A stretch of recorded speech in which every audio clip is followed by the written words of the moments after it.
گناہ کرنے والا قیامت کے دن اندھا بنا کے اٹھایا جائے گا۔ وَمَنْ أَعْرَضَ عَنْ ذِكْرِي فَإِنَّ لَهُ مَعِيشَةً ضَنْكًا، جو ہمارے ذکر سے منہ موڑے گا، جو ہمیں یاد نہیں کرے گا، جو ہم کو ناراض کرے گا، ہم اس کی زندگی کو پریشانی والی اور بے چینی والی زندگی بنا دیں گے۔ اس کی زندگی میں سکون نہیں ہوگا، اس کی زندگی میں شانتی نہیں ہوگی، اس کی زندگی میں چین نہیں ہوگا، اس کی زندگی بے سکونی والی ہو جائے گی، ڈپریشن کا شکار ہو جائے گا۔ دولت بہت ہوگی مگر راتوں میں اس کو نیند کی گولیاں لینی پڑیں گی، تب جا کر اس کو نیند آئے گی۔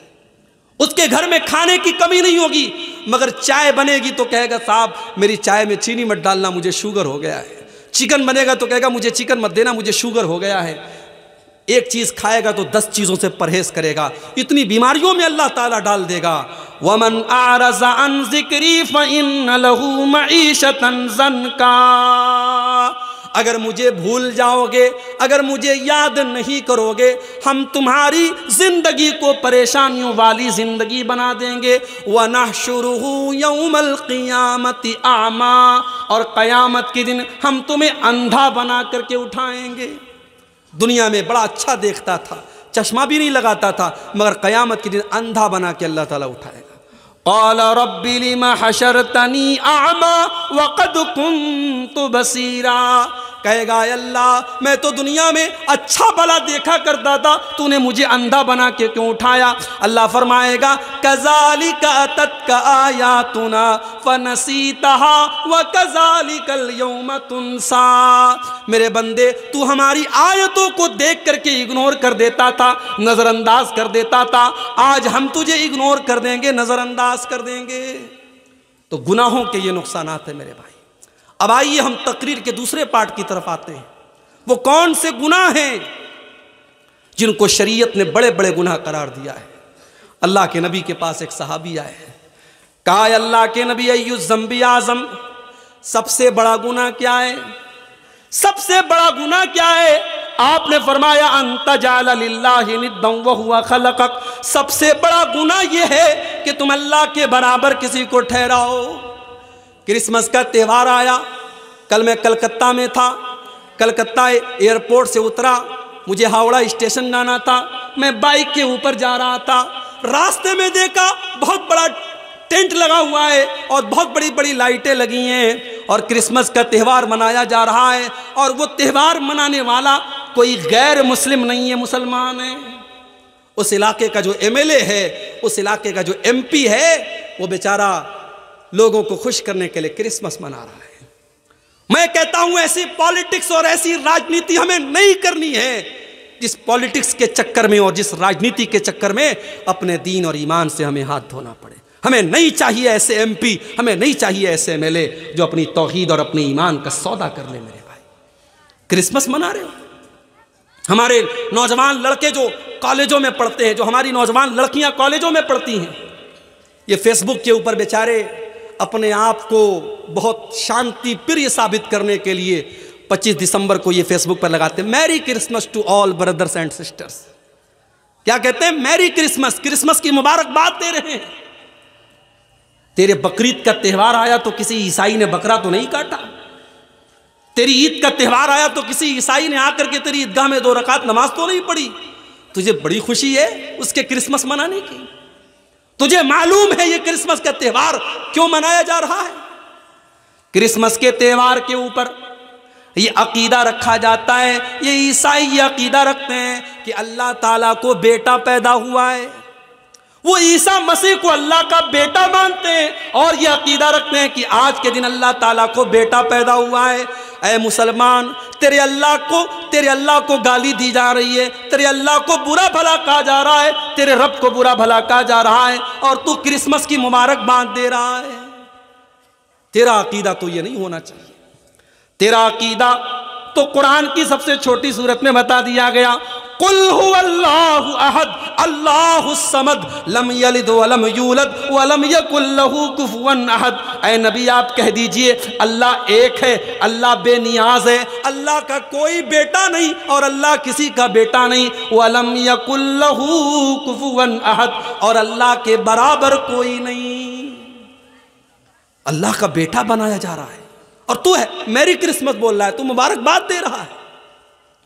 اور بنگال کی پولیٹکس میں یہ بہت زیادہ ہو رہا ہے، میں دیکھ رہا ہوں، غیر مسلموں کے تہوار ہوتے ہیں، ان کے مذہبی دیوی دیوتاؤں کے فوٹو لگا لگا کر کے ہمارے یہ مسلمان جو لیڈرز ہوتے ہیں یہ ان کو شبھ کامنائیں دیتے ہیں۔ وہ کہتے ہیں صاحب پولیٹکس سے کرنا پڑتا ہے، پولیٹکس کے نام پر اگر آپ کو اپنے دین اور اپنی توحید سے کمپرومائز کرنا پڑے تو ایسی پولیٹکس سے آپ توبہ کر لیجئے میرے بھائی، نہیں کرنی چاہیے ایسی پولیٹکس۔ اسلام کے اندر دو رنگی نہیں ہے، اسلام کے اندر دوگلا پن نہیں ہے، اسلام توحید والا مذہب ہے۔ اگر آپ اسلام کو مانتے ہیں تو توحید سے کبھی کمپرومائز مت کیجیے۔ اللہ کے پیارے نبی کے پاس آفر آیا، مکہ کے کافروں نے آفر دیا، اے محمد صلی اللہ علیہ وسلم ہم آپ کو ایک بڑا بہترین آفر کرتے ہیں، ایک دن آپ ہمارے بتوں کے آگے سجدہ کیجئے، ہم ایک دن آپ کے اللہ کے آگے سجدہ کریں گے، ایک دن آپ ہماری مذہب پر ہمارے مذہب کو فالو کیجئے اور ایک دن ہم آپ کے مذہب کو فالو کریں گے۔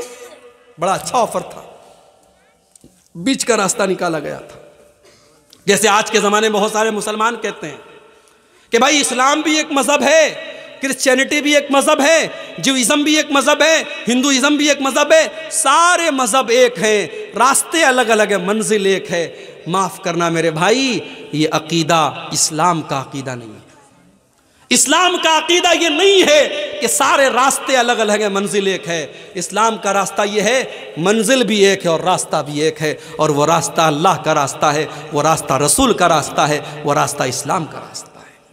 وَمَن يَبْتَغِ غَيْرَ الْإِسْلَامِ دِينًا فَلَن يُقْبَلَ مِنْهُ، جو اسلام کو چھوڑ کر کے کوئی اور راستہ اپنائے گا اس کے مذہب کو اللہ تعالیٰ قبول نہیں کرے گا، سویکار نہیں کرے گا۔ وَهُوَ فِي الْآخِرَةِ لَمِنَ الْخَاسِرِينَ، اور آخرت میں وہ خسارہ اٹھانے والوں میں سے ہوگا۔ اور ہندو مذہب میں بھی یہی بات کہی گئی۔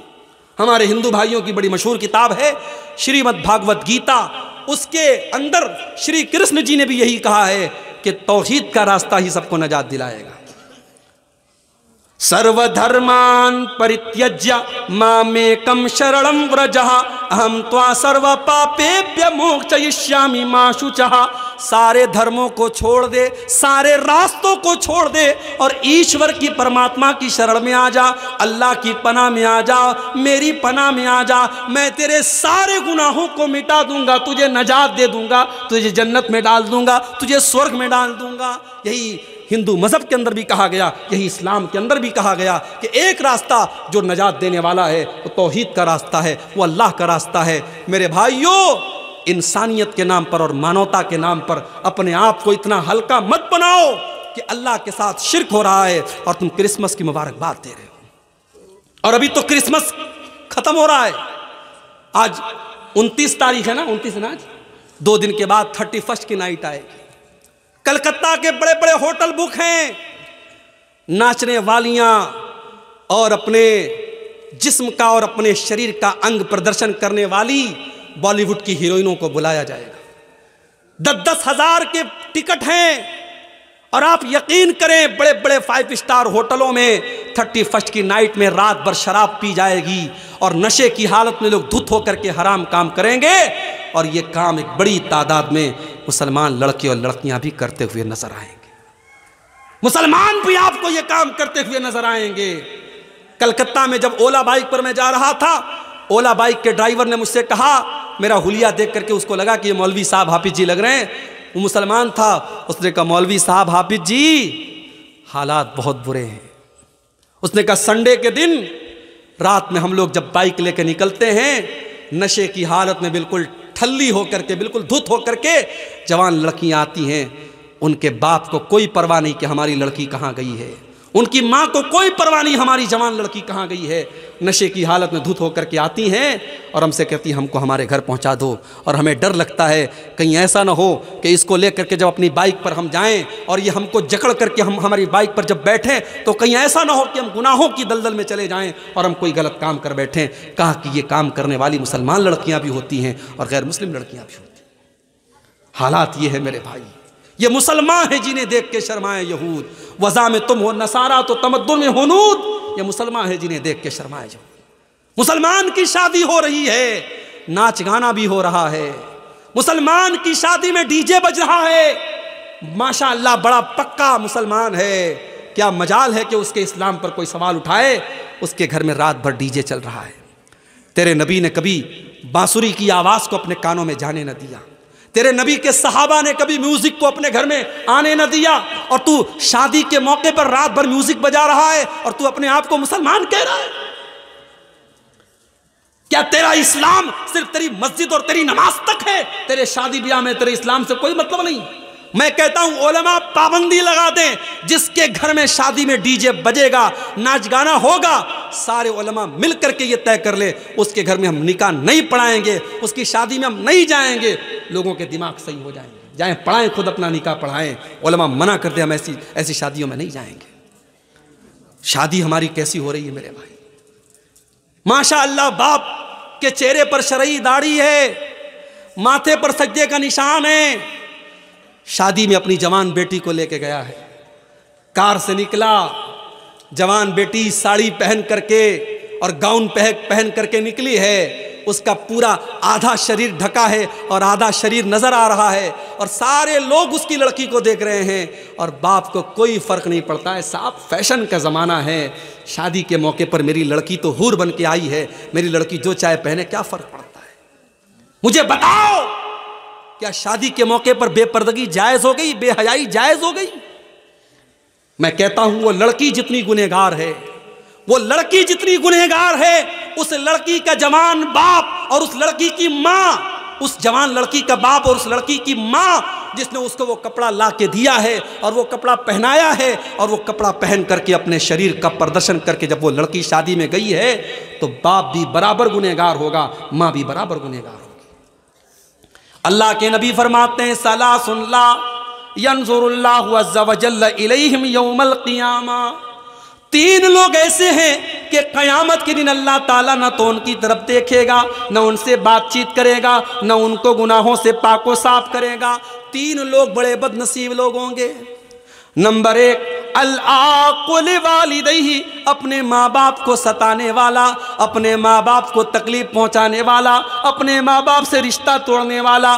نمبر دو، والمرأۃ المترجلہ، مردوں کی نقل کرنے والی، مردوں کی کاپی کرنے والی عورت۔ اور نمبر تین، الدیوس الذی یقر فی اہلہ الخبث، وہ دیوس آدمی، وہ بے غیرت آدمی، وہ بے شرم آدمی جس کے گھر کی بہو بیٹی بے حیائی کا کام کرے اور اس کو کوئی فرق نہ پڑے۔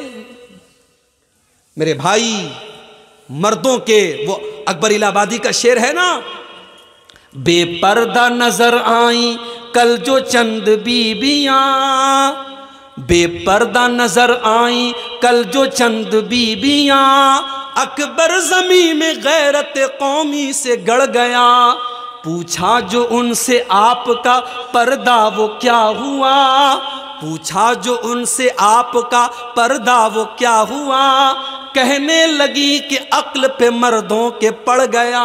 یہ مردوں کی عقل پہ پردہ پڑا ہے۔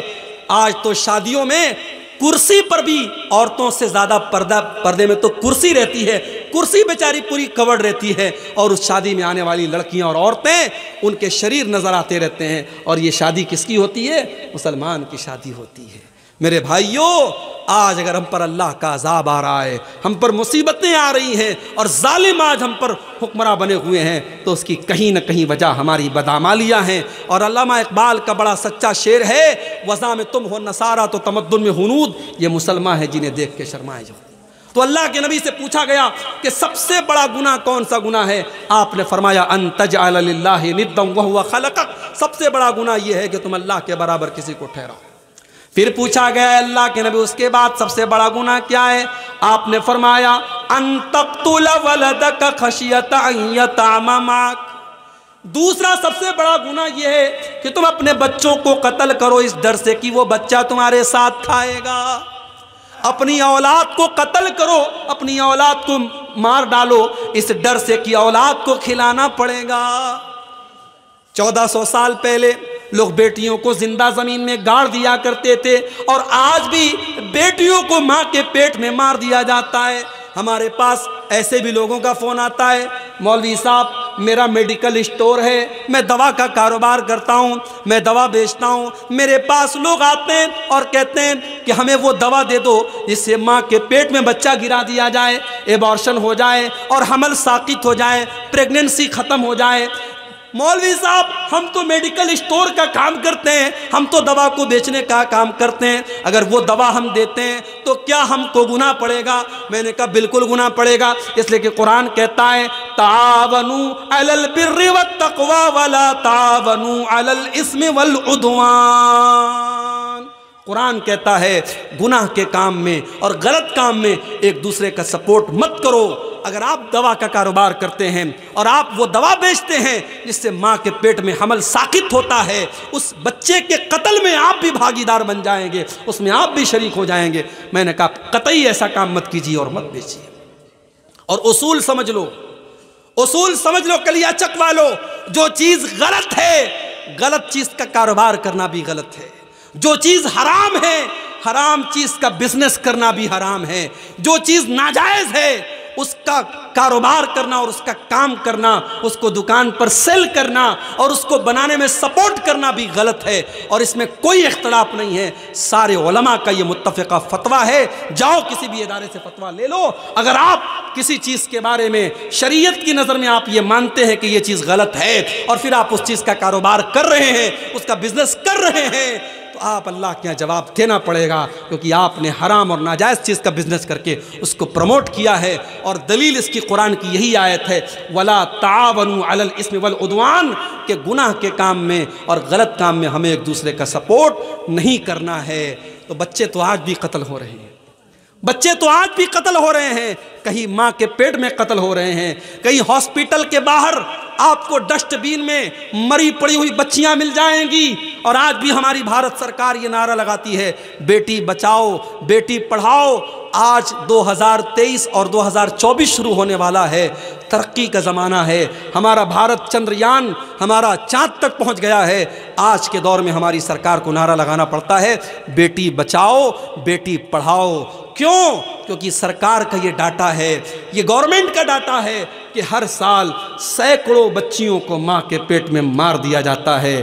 اللہ کے نبی نے فرمایا شرک کے بعد دوسرا سب سے بڑا گناہ یہی ہے کہ انسان اپنی اولاد کو قتل کر دے، یہ سوچ کر کے قتل کر دے کہ بیٹی پیدا ہوگی، اس کی شادی کیسے کریں گے، اس کو کیسے پڑھائیں گے، کیسے اس کی تعلیم کا انتظام کریں گے۔ میرے بھائی یہ دماغ سے نکال دیجئے کہ اولاد کو آپ کھلاتے ہیں، یہ دماغ سے نکال دیجئے کہ بیوی کو آپ کھلاتے ہیں۔ کبھی غور کرنا، جب شادی نہیں ہوئی تھی تب کتنا کماتے تھے، شادی کے بعد کتنا کما رہے ہو، اور بچے ہونے کے بعد کتنا کما رہے ہو۔ جب بیوی آتی ہے شادی کے بعد اس کے مقدر کی روزی بھی اللہ تم کو دیتا ہے، اور جب بچہ گھر میں آتا ہے اس کا مقدر بھی اللہ آپ کو دیتا ہے۔ کبھی یہ مت سمجھو کہ اپنے بچوں کو ہم کھلاتے ہیں، ہم اور آپ نہیں کھلاتے، اللہ کھلاتا ہے۔ یہ الگ بات ہے، کسی کی مہینے کی آمدنی 10 لاکھ روپیے ہے، کسی کی 10,000 روپیے ہے، اور کوئی بیچارہ بڑی مشکل سے اپنا گزر بسر کر رہا ہے، مگر اللہ تعالیٰ سب کو کھلا رہا ہے، سب کو پلا رہا ہے۔ اولاد کو قتل مت کرو میرے بھائی، اولاد کی ہتیا کرنا یہ بہت بڑا پاپ ہے۔ پھر پوچھا گیا ہے اللہ کے نبی اس کے بعد تیسرا سب سے بڑا گناہ کیا ہے؟ آپ نے فرمایا ان تزانی حلیلۃ جارک، اپنے پڑوسی کی بیوی کے ساتھ زنا کرنا۔ زنا تو کسی کے ساتھ بھی حرام ہے، لیکن پڑوسی کی بیوی کا نام کیوں لیا اللہ کے نبی نے؟ کیونکہ پڑوسی پر پڑوسی وشواس کرتا ہے، پڑوسی پر پڑوسی بھروسہ کرتا ہے، پڑوسی گھر کو بند کر کے جاتا ہے تو پڑوسی سے بول کے جاتا ہے میرے گھر کی رکشا کرنا، میرے گھر کی حفاظت کرنا۔ پڑوسی کا بڑا حق ہوتا ہے میرے بھائی، اگر پڑوسی کی بیوی کے ساتھ اور پڑوسی کی بیٹی کے ساتھ اور پڑوسی کی بہن کے ساتھ اگر کوئی زنا کر رہا ہے تو یہ گناہ پر گناہ ہے، یہ بہت بڑا گناہ ہے۔ اللہ کے نبی نے اس کو تیسرا سب سے بڑا گناہ قرار دیا ہے۔ آج جو حالات میرے سامنے ہیں میرے بھائی، جو حالات ہم دیکھ رہے ہیں، آج معاشرے میں شادی کو بہت مشکل بنا دیا گیا۔ آپ کے اسی کلیا چک کے علاقے میں جہاں الحمدللہ اہل حدیثوں کی بہت بڑی بستی ہے، پورا علاقہ اہل حدیثوں کا علاقہ ہے، جمعہ کی نماز میں آ جاؤ 2-2 ہزار 2,500 نمازی بھرے رہتے، اتنی بڑی بڑی مسجدیں ہیں آپ کے علاقے میں۔ لیکن اس علاقے میں جب ہم آتے ہیں اور لوگ کہتے ہیں مولوی صاحب ہمارے یہاں لین دین بہت چلتا ہے، شادی میں تھوڑا بول دیجئے گا، بڑی ڈیمانڈ کی جاتی ہے، تھوڑا اس پر بھی بول دیجئے گا۔ میں نے پوچھا غریب باپ اپنی لڑکی کی شادی کیسے کرتا ہے؟ تو کسی نے کہا مولوی صاحب غریب آدمی یا تو بینک سے لون لیتا ہے یا گھر بیچ دیتا ہے۔ میرے بھائیوں، آج ہم نے بیٹیوں کو اتنا بڑا بوجھ بنا دیا کہ بیٹی کی شادی کرنے کے لیے باپ کو اپنا گھر بیچنا پڑتا ہے اور باپ کو بیاج پر بینک سے لون لینا پڑتا ہے۔ پوری اسلامی تاریخ میں اور پورے اتہاس میں بیٹی اتنی بوجھ نہیں بنی تھی جتنا بڑا بوجھ آج ہم نے بیٹی کو بنا دیا ہے۔ آج کتنی غریب بیٹیاں ہیں، باپ بیچارہ پریشان ہے، میری آمدنی نہیں ہے، میری کمائی نہیں ہے، بیٹی جوان ہو رہی ہے، 25 سال کی ہو رہی ہے، 30 سال کی ہو رہی ہے، بیٹی کی شادی کیسے کروں؟ آج کتنے باپ ہیں جو بیچارے وقت کے پہلے بوڑھے ہو رہے ہیں، بال ان کے سفید ہو رہے ہیں، چہرے پر جھریاں پڑ گئی ہیں، بیٹی کی جوانی نے ان کی چنتا کی لکیروں کو بڑھا دیا ہے۔ میرے بھائیو، اللہ کے واسطے ہوش کے ناخن لو، اللہ کے واسطے ہوش کے ناخن لو۔ اور میں بڑے دل کے درد کے ساتھ یہ بات کہہ رہا ہوں، اہل حدیث صرف زور سے آمین بولنے کا نام نہیں ہے، صرف سینے پر ہاتھ باندھنے کا نام اہل حدیث نہیں ہے، صرف رفع یدین کرنے کا نام اہل حدیث نہیں ہے، صرف چند نماز کے طریقے میں بدلاؤ کا نام اہل حدیث نہیں ہے۔ اہل حدیث کہتے ہیں اس انسان کو جو مکمل اسلام کو فالو کرتا ہے، جو قرآن و حدیث پر چلتا ہے۔ اگر آپ کی نماز قرآن و حدیث والی ہے تو آپ کا شادی بیاہ کا سسٹم بھی قرآن و حدیث والا ہونا چاہیے۔ اگر آپ اپنے بیٹے کی شادی میں ڈیمانڈ کر رہے ہیں تو آپ کو اعلان کر دینا چاہیے کہ میں انٹرنیشنل بھکاری ہوں، میں کوئی اہل حدیث ویل حدیث نہیں ہوں، میں تو بھکاری ہوں، بیٹے کے لیے بھیک مانگ رہا ہوں۔ بڑے انداز سے اور بڑے اسٹائل سے آج لوگ بھیک مانگتے ہیں جہیز کے نام پر۔ میرے بھائیوں، میں اپنے نوجوانوں سے کہنا چاہوں گا کہ اگر تمہیں اپنے بازوؤں پر ہمت ہے اور اپنے بازوؤں پر بھروسہ ہے تو اتنا گٹس پیدا کرو، اپنے باپ سے جا کے کہہ دو، اپنی ماں سے جا کے کہہ دو کہ میں ایک معمولی چٹائی پر لیٹ جاؤں گا مگر مجھے اپنے سسرال سے ملنے والے بیڈ کا انتظار نہیں کرنا ہے، میں گھڑے کا ٹھنڈا پانی پی لوں گا، مجھے سسرال سے ملنے والی فریز کا انتظار نہیں ہے، میری بیوی اپنے ہاتھوں سے کپڑا دھل لے گی، مجھے سسرال کی واشنگ مشین کا انتظار نہیں ہے، میں اپنے بیٹی کے باپ کو میں جہیز کے نام پر کوئی اس کے اوپر بوجھ نہیں ڈالوں گا۔ آج میرے بھائیوں، ان ڈیمانڈوں کی وجہ سے بیٹی بوجھ ہو رہی ہے۔ نکاح کو آسان کرو میرے بھائی، نکاح کو آسان کرو، ورنہ آج ابھی نیوز آئی ہے یوپی کے اندر سے، مدرسے میں پڑھنے والی لڑکی اسلام چھوڑ کر کے دوسرے مذہب میں داخل ہو چکی ہے، مرتد ہو چکی ہے۔ یہ اتر پردیش کی نیوز ہے۔ آج اتر پردیش سے لے کر بنگال تک کتنی مسلمان لڑکیاں ہیں جو اسلام کو چھوڑ رہی ہیں، مرتد ہو رہی ہیں، دین اسلام کو چھوڑ کر کے دوسرے مذہب میں داخل ہو رہی ہیں۔ یہ رونے کا مقام ہے میرے بھائی۔ اسلام کوئی ایسا دین تو نہیں ہے، یہ تو اللہ کا دین ہے۔ آج یہ دور آ گیا کہ ہماری بیٹیاں، ہماری بہنیں اسلام کو چھوڑ کے جا رہی ہیں اور ہمیں سمجھانا پڑ رہا ہے کہ اسلام بہت اچھا دین ہے۔ ہم نے تو تاریخ میں سمیہ کا واقعہ پڑھا تھا، ہم نے تو تاریخ میں ایسی عورتوں کا واقعہ پڑھا تھا جنہوں نے اپنی جان دے دی مگر ایمان کو جانے نہ دیا، اور آج عشق اور پیار کے نام پر اور محبت کے نام پر مسلمان لڑکی اپنے مذہب کو اور اپنے اسلام کو چھوڑ رہی ہے۔ میرے بھائیوں، نکاح کو آسان کرو، نکاح کو آسان کرو۔ آج ایسی لڑکیوں کے میرے پاس بھی میسج آتے ہیں، ای میل آتا ہے، مولوی صاحب میرا باپ میری شادی ایسی جگہ کرنا چاہتا ہے جہاں لڑکا قبر پرست ہے، مزار پہ سجدہ کرتا ہے، قبر پہ سجدہ کرتا ہے، پورے گھر میں تعویذ پہنا جاتا ہے۔ مولوی صاحب میں ایسے گھر میں شادی نہیں کرنا چاہتی ہوں، میں نے اپنے باپ سے کہا کہ میری شادی فلاں کے ساتھ کر دیجئے، وہ لڑکا نیک ہے، دیندار ہے اور قرآن و حدیث پر چلنے والا ہے، لیکن میرا باپ تیار نہیں ہے۔ کان کھول کر کے سن لو، اگر لڑکی کی شادی اس کے ولی کی اجازت کے بغیر جائز نہیں ہے تو لڑکی کی شادی زبردستی کرنا بھی جائز نہیں ہے۔ زبردستی اگر آپ اپنی لڑکی کی شادی اس کی مرضی کے بغیر غلط جگہ کر رہے ہیں تو یہ بھی جائز نہیں ہے۔ لڑکی کی اجازت بھی ضروری ہے۔ اگر لڑکی کی شادی میں اس کے گارجین کا تیار ہونا اور اس کے ولی کا راضی ہونا ضروری ہے تو لڑکی کی رضامندی بھی ضروری ہے۔ آپ زبردستی اگر لڑکی کی شادی کرتے ہیں تو اسلام کی نظر میں یہ نکاح بھی ویلڈ نہیں ہے، صحیح نہیں ہے۔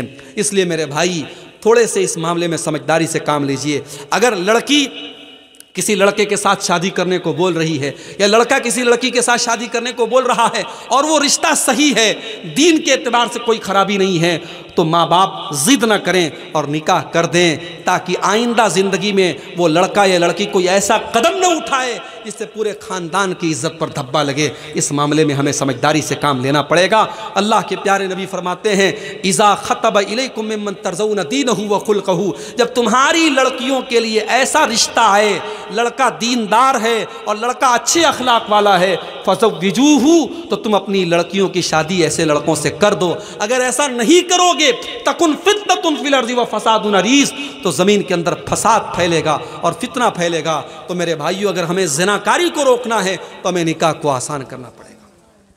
اور آگے بڑھیے، اللہ کے نبی فرماتے ہیں جتنب السبع الموبقات، 7 ہلاک کر دینے والے گناہوں سے بچو۔ صحابہ نے پوچھا ہے اللہ کے نبی کون سے 7 ہلاک کر دینے والے گناہ ہیں؟ آپ نے فرمایا الشرک باللہ، سب سے بڑا گناہ تو اللہ کے ساتھ شرک کرنا ہے جو اللہ معاف نہیں کرے گا۔ اگر شرک کی حالت میں انسان مر گیا تو اللہ کیا اس کو جنت ملنے والی نہیں ہے؟ الشرک باللہ، سب سے بڑا گناہ شرک کرنا۔ نمبر 2 والسحر، جادو کرنا۔ آج جادو بھی ہو رہا ہے، آج جادو بھی ہو رہا ہے۔ آج ایک دوسرے سے حسد اور جلن میں لوگ ایک دوسرے کے اوپر جادو بھی کروا رہے ہیں، عورتیں بھی جادو کروا رہی ہیں، مرد بھی جادو کروا رہے ہیں۔ جادو کرنا کرانا حرام ہے۔ اللہ کے نبی کہتے ہیں ہلاک کر دینے والا دوسرا بڑا گناہ جادو کرنا۔ تیسرا گناہ وَقَتْلُ النَّفْسِ الَّتِي حَرَّمَ اللَّهُ إِلَّا بِالْحَقِّ، اور کسی نردوش کی ہتیا کرنا، کسی بے گناہ کا قتل کرنا، کسی بے گناہ کو قتل کر دینا اور کسی بے گناہ کو مار ڈالنا، یہ تیسرا بڑا گناہ ہے۔ نمبر 4 وَأَكْلُ الرِّبَا، سود کھانا، بیاج کھانا، انٹرسٹ کھانا، اور انٹرسٹ پر لوگوں کو قرضہ دینا۔ 1 لاکھ دے کر کے 1,02,000 لینا، 1,05,000 لینا۔ سود اور بیاج کی جتنی شکلیں ہیں کان کھول کر کے سن لو، اللہ کے نبی فرما رہے ہیں وَأَكْلُ الرِّبَا، سود اور بیاج کھانا یہ بھی ہلاک کر دینے والا گناہ ہے۔ آج کتنے مسلمان ہیں جو سود اور بیاج کا لین دین کر رہے ہیں؟ اور سود کی جب بات آئی ہے تو یہ بھی سن لو کہ جس طریقے سے سود کا کھانا حرام ہے اور سود کا لینا حرام ہے، ویسے ہی سود اور بیاج کا دینا حرام ہے۔ آج بندھن بینک کے نام پر اور بندھن لون کے نام پر آج گھر گھر عورتوں کے نام پہ لوگ لون لے رہے ہیں اور بیاج پر پیسہ لے رہے ہیں۔ یاد رکھو اللہ کے نبی نے بیاج کھانے والے، بیاج کھلانے والے، بیاج کو لکھنے والے، بیاج کی گواہی دینے والے، سب پر اللہ کے نبی نے لعنت کی، اور آپ نے فرمایا سب برابر ہیں۔ اس لیے بیاج کے کھانے کھلانے والے کان کھول کر کے سن لے، ہلاک کر دینے والے گناہوں میں چوتھا گناہ اللہ کے نبی نے فرمایا وَأَكْلُ الرِّبَا، سود کھانا۔ نمبر 5 وَأَكْلُ مَالِ الْيَتِيمِ، اور یتیم کا مال کھانا، یہ بھی بہت بڑا گناہ ہے۔ جو بچہ یتیم ہو گیا، جو بچہ اناتھ ہو گیا، جس کا باپ مر گیا، اس کو تو سہارے کی ضرورت ہے۔ ہو سکے تو اس کے کام آ جاؤ، ہو سکے تو اس کی مدد کر دو، ہو سکے تو اس کا سہارا بن جاؤ۔ لیکن کچھ بڑے بے رحم لوگ ہوتے ہیں جو یتیم کا مال بھی ہڑپ جاتے ہیں۔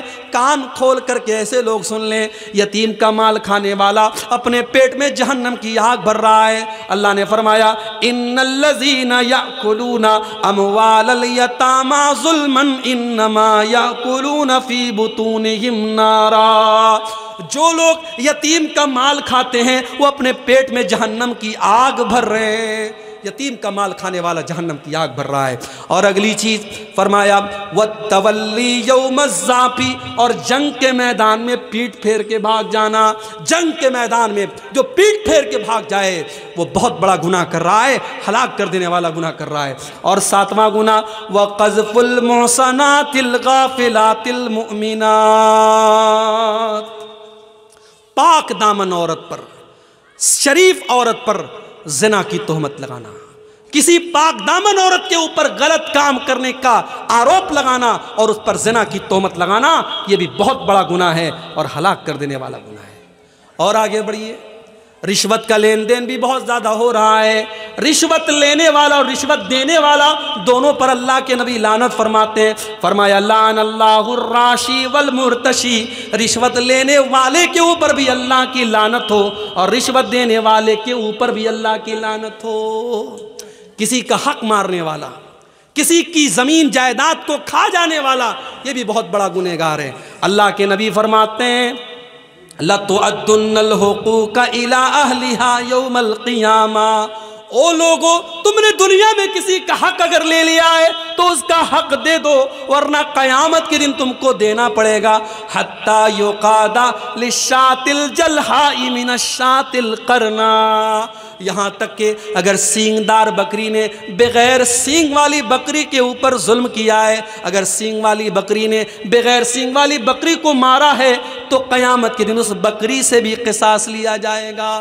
کسی کی زمین اور جائیداد کو اگر ہڑپ لیا کسی نے، تو اللہ کے نبی فرماتے ہیں انما اقطع له قطعة من النار، کسی کی زمین و جائیداد کو ہڑپنے والا اور ناجائز قبضہ کرنے والا وہ جہنم کی آگ کا ٹکڑا لے رہا ہے۔ وہ یہ نہ سمجھے میں زمین لے رہا ہوں، میں جائیداد لے رہا ہوں، میں پراپرٹی لے رہا ہوں، وہ جہنم کی آگ کا ٹکڑا لے رہا ہے۔